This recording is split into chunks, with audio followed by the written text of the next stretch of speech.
Alongside mermaids, unicorns have enjoyed something of a resurgence of popularity in recent times. But what about the mythological creature that sits behind this particular trend and craze for all things sparkly and covered in rainbows? Let's find out in this week's episode of Fabulous Folklore. Hello there and welcome to Fabulous Folklore, the podcast for all things folklore, occult and just a bit weird.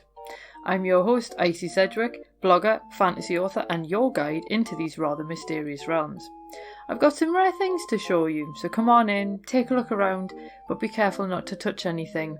These things sometimes bite.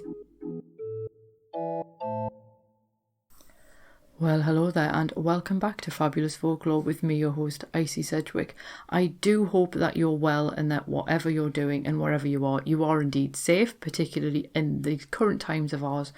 And yeah, I'm just as a total side issue, I was really quite annoyed the other day because I got an email off a wool shop that I subscribed to their updates for with the subject line, "It's Christmas." No, it's not. It is mid-September and we haven't even had Halloween yet. Speaking of which, because it is of course my favourite time of the year, I don't think that will surprise you one iota. We are going to have a sort of spooky and autumnal month in October, I think. So we are going to be looking at various bits of autumnal folklore and all things kind of weird and spooky and things like that. Incidentally, before I forget, because otherwise I will, the exclusive episode, if you're a Patreon supporter at the $4 a month or more mark, is going to be the Highgate Vampire, which was a request from one of my Patreon supporters, the wonderful Kaz, who is one of my favourite people, and I'm going to be doing that. So if you are interested in the Highgate Vampire and all of the previous exclusive episodes, and there's like 10 of them now or something, then obviously you can get that as a Patreon supporter. But on to this week's episode. Obviously, so far as part of our Mythological Creatures month, we've looked at griffins at the start of the month, and I do think that they're quite awesome. I should point out I have actually since had an email about this just to remind everybody, because I didn't really make it that clear, that the theory that people think griffins came from these dinosaur fossils is just that. It's just a theory. There isn't actually much archaeological evidence to back that one up. It is just a theory. And then obviously we went on to dragons, or the worm story, for last week. And obviously people have been tweeting me about stories of dragons in their areas. One of these days I might actually collect them all and look into it properly, but that time is not now because I've got another folklore book on the cards which I am currently in the planning stages for. And that's going to be all around like death folklore and stuff like that. Because let's be honest, like, you know, what would you expect from your favourite folklore loving goth? But back to this week's episode, we're looking at unicorns. And unicorns, they've got a bit of a strange position in popular culture because in fantasy narratives, we often see them as these pure noble animals who save the hero in their darkest hour. And if you think of things like Stardust or even the Harry Potter franchise, again, you've got unicorns in both of these and they're seen as these really pure animals. And there was even this really bizarre trend for them quite recently in the beauty industry. So you saw unicorns splashed across makeup lines that had like really holographic colours, or brushes shaped like spiral horns and things like that. And it was all very odd and it seemed a bit of a strange direction to go in, but you know, some of the colours were quite cool. And obviously unicorns are a perennial favourite with children. I'm pretty convinced when I was little I did have a My Little Pony unicorn, but I cannot remember what it was called. So if you can remember, please do let me know. But beyond the glitter and rainbows does stand a somewhat spiritual creature, which is at times both gentle and ferocious, mysterious and medieval. And like the dragons and the griffins that we've already done in the last couple of weeks, you will find unicorns aplenty on coats of arms and family crests. Incidentally, the unicorn is even Scotland's national animal. But where do they come from, and is there any possibility that they ever actually existed? Well, that is what we are going to find out in this week's episode.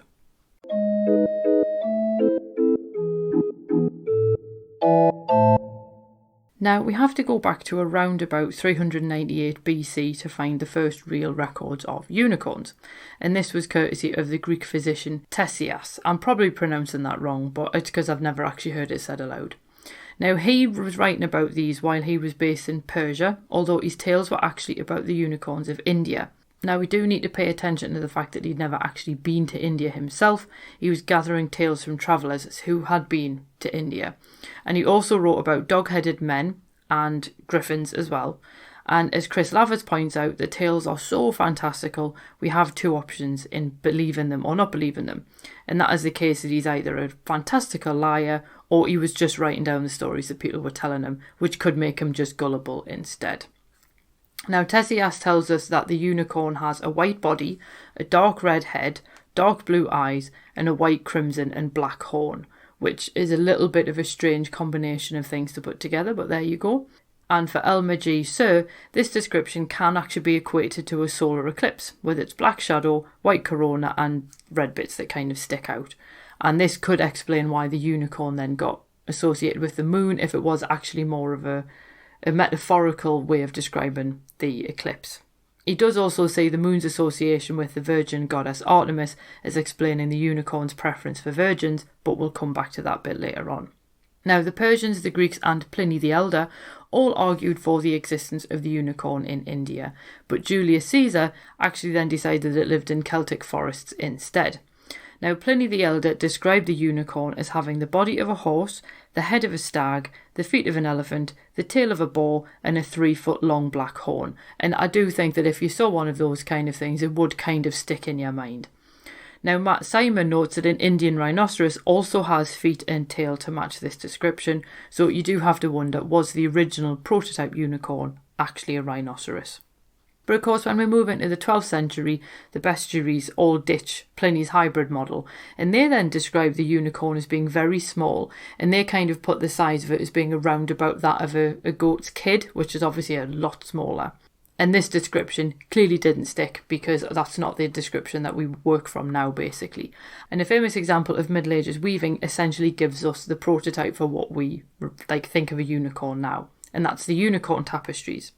They're now held at the cloisters in New York, and it's a series of 7 tapestries which dates to around about 1500. And in it, hunters set out to capture a unicorn. Now, the tapestries are mostly accurate in a botanical sense, but there is quite an interesting thing that there's lots of flowers and plants in there that are all blooming at the same time, whereas in reality they actually bloom at different times of the year. So it essentially creates this really lush and abundant paradise for the unicorn to move through. Now, in one of the tapestries, I think it's the second one, a snake has actually cursed the water of the forest. So the unicorn comes along and uses its magical powers to essentially cleanse the water and remove the serpent's venom so that everything can then drink from the water again. So by making the water safe, the unicorn then comes to represent Christ. Now, the tapestries are also known as the Hunt of the Unicorn, and in the early Christian era, people actually believed the unicorn to be a ferocious beast, in part thanks to Tessias's descriptions of the unicorn's ferocity. And hunters couldn't capture a unicorn, he could only be tamed by a virgin maiden, and this is where we come back to that concept of being associated with Artemis. Now, what people believed you would do if you wanted to capture a unicorn is you would get a virgin maiden, and she would then just sit quietly in the forest until the unicorn found her. And in her presence, the beast would become tame and even lay its head in her lap. I'm going to assume it was careful where it put its horn at that point, because it is apparently 3 foot long, but there we go. Now, at this point, the hunters could capture or kill the unicorn, and it should be pointed out that in the unicorn tapestries, the maiden actually looks away at this particularly gory moment, because it is depicted in all its goriness, as if she's actually unwilling to acknowledge her role in its death. Now, these legends tie together these virginal girls and unicorns, with some legends claiming that the unicorn could catch this specific scent that only virgins gave off. And then others actually overlaid a sexual element onto the scene, with the unicorn even suckling from the maiden. And obviously, as you can probably gather, Freud stuck his oar in, and he decided that it was all very phallic because of the length of the horn of this unicorn. What exactly does the unicorn therefore represent? Well, in these legends, where you've got these virginal maidens and the unicorn becomes associated with purity, and this is then added to their mysterious untamed allure. Now, their ferocity in fighting, which is depicted in the unicorn tapestries as this unicorn fights off these hounds, does then become its strength and power. And the purity of the unicorn is why rulers often adopted them as a symbol, and this was a way of sort of showing their citizens that they were providing them with a safe and happy existence. And there is a unicorn on Florence's Neptune fountain, which helps to indicate that the water in the fountain is both safe and pure to drink. There's also something of the outsider about the unicorn, and Paul Clayton Lee notes that its religious history goes back to the time of the Great Flood, when, Talmudic interpreters say, the beast was too large to fit into Noah's Ark and so had to be towed along by a rope tied to its horn. This does obviously then say, well, it can't have only been the size of a goat's kid then, and it then makes you think, well, exactly how big was the unicorn if it couldn't even fit in Noah's Ark? But the unicorn does appear elsewhere in the Bible. In a one particular tale which is related by Skye Alexander, Adam named the unicorn before any other animal. And then when he and Eve left the Garden of Eden, the unicorn went with them, and it was the only animal to do so. So here the unicorn then adds loyalty to its list of virtues. And unlike Adam and Eve, the unicorn could still return to the garden every century and then eat the vegetation and drink the water to renew its strength. And all of this is very interesting, but perhaps its greatest quality was the magical properties of its horn.